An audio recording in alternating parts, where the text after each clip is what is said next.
السعال والبلغم يزعج الكثيرين ليس لأنه خطير، بل لأن التعامل الخاطئ معه يجعل الأعراض تطول بلا داعي. السلام عليكم. مباشرة وبدون مقدمات، في هذا الفيديو سنتحدث بهدوء ووعي عن موضوع يزعج معظم الناس، وخاصة في هذه الفترة، ويتكرر في كل بيت تقريبا، ويساء فهمه والتعامل معه في أغلب الأحيان. سنتحدث عن السعال، عن البلغم، وعن المخاط المتراكم في الحلق والصدر، ولماذا يظهر، ولماذا يطول أحيانا، ولماذا يزداد بدل أن يختفي. والأهم من ذلك، سنتحدث عن العلاج الصحيح من الجذور، لا من مجرد إيقاف الأعراض مؤقتا. أول نقطة يجب أن تكون واضحة: لا يهم اسم الفيروس المسبب للمرض، سواء كانت متحورات جديدة من فيروس إنفلونزا، أو فيروس كورونا، أو الفيروس المخلوي، أو أي فيروس تنفسي آخر، أو حتى نزلة برد بسيطة وعادية. النتيجة واحدة تقريبا، والأعراض متشابهة، وطريقة التعامل الصحيحة واحدة من حيث المبدأ. المشكلة ليست في الاسم، المشكلة في طريقة تعاملنا مع الجسم. في فصل الشتاء أو في الأجواء الباردة يدخل كثير من الناس في حالة خوف مبالغ فيها.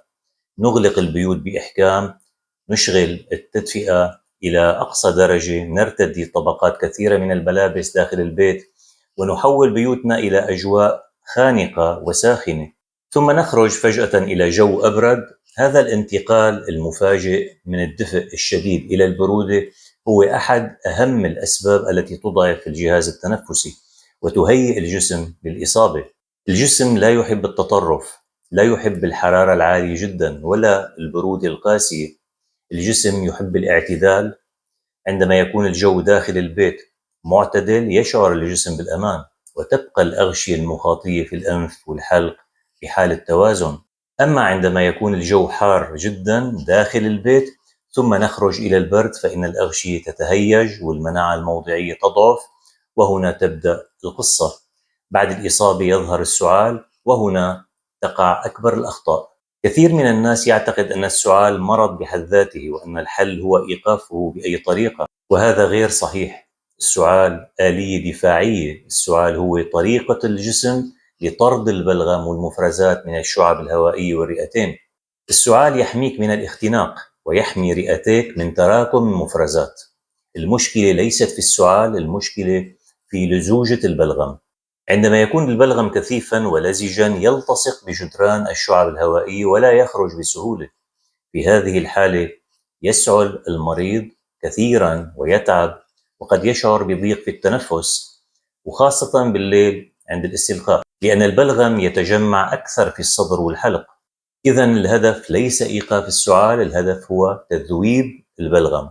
وهنا نصل إلى المبدأ العلاجي الصحيح: إذا ذاب البلغم خرج بسهولة، وإذا خرج البلغم هدأ السعال تلقائيا وبشكل تدريجي. من أكبر الأخطاء استخدام أدوية توقف السعال دون فهم السبب. إيقاف السعال هو وجود بلغم، يعني حبس المفرزات داخل الصدر، وهذا قد يؤدي لا قدر الله إلى التهابات أعمق في الرئتين وارتفاع حرارة، وتحول الحالة من حالة بسيطة إلى حالة معقدة. الآن ننتقل إلى العلاج الصحيح، ونبدأ بالأبسط. العلاج الطبيعي المنزلي له دور كبير جدا، وغالبا يكون كافيا إذا طبق بشكل صحيح. أولا، السوائل الدافئة. كوب ماء دافئ أو ماء دافئ مع عصير الليمون بدون سكر يساعد على تمييع البلغم. المهم أن يكون الماء دافئ لا ساخن. وأيضا مشروبات الأعشاب الدافئة مثل الزنجبيل والكركم لها دور مهم في تخفيف الالتهاب وتهدئة الأغشية المخاطية، وتساعد على إخراج البلغم. العسل الطبيعي مع القليل من الحبة السوداء المطحونة التي نسميها حبة البركة يمكن أن يكون مهدئ للسعال ومفيد للحلق. الشوربات الدافئة، وخاصة شوربة الخضار، خيار ممتاز. تغذي الجسم، تعوض السوائل، وتدعم المناعة بدون إرهاق الجهاز الهضمي. التبخير ببخار الماء من الوسائل البسيطة والفعالة. بخار الماء يرطب المجاري التنفسية ويخفف لزوجة المفرزات. يمكن إضافة أعشاب مثل البابونج أو المردكوش أو المردقوش، ونسميه مرتكوش إذا كانت متوفرة. الغرغرة بالماء الفاتر والملح تساعد على تنظيف الحلق وتخفيف البلغم العالق فيه. غسل الأنف بالماء الفاتر والملح يساعد على تنظيف الممرات الأنفية وتقليل الاحتقان. أما من ناحية التغذية ففي الأيام الأولى من الإصابة لا نضغط على الجسم. مشروبات دافئة، شوربات خفيفة.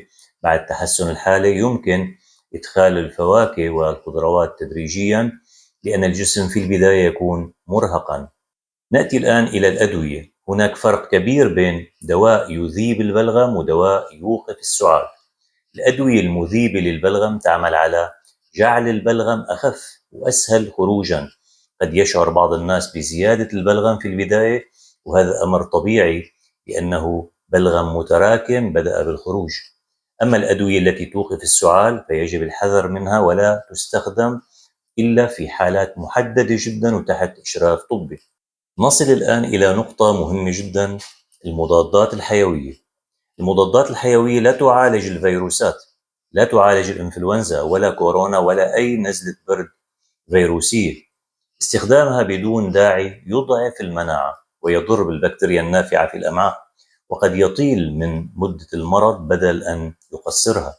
المضاد الحيوي يستخدم فقط عند وجود التهاب بكتيري واضح مع علامات محددة وبعد تقييم الطبيب. وجود قيح أو نتح أو حرارة مرتفعة مستمرة أو تغير واضح بلون البلغم مع تدهور الحالة، يعني يصبح أصفر أو أخضر وتتدهور حالة المريض، هذا يستوجب مراجعة الطبيب وليس الاجتهاد الشخصي. تكرار استخدام المضادات الحيوية بدون سبب يدمر التوازن البكتيري بالجسم ويؤثر على المناعة على المدى القريب والبعيد. نأتي الآن إلى دعم المناعة.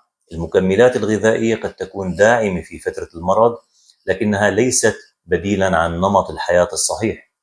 فيتامين د وفيتامين سي والزنك عناصر داعمة للمناعة خاصة عند وجود نقص، لكن الأساس يبقى في النوم الجيد والراحة والتغذية الصحيحة وتخفيف التوتر. وأختم برسالة مهمة: لا تتعامل مع السعال والبلغم كعدو، تعامل معهما كرسالة من جسمك. استمع للجسم وامنحه ما يحتاجه ولا تحاربه بطريقة خاطئة.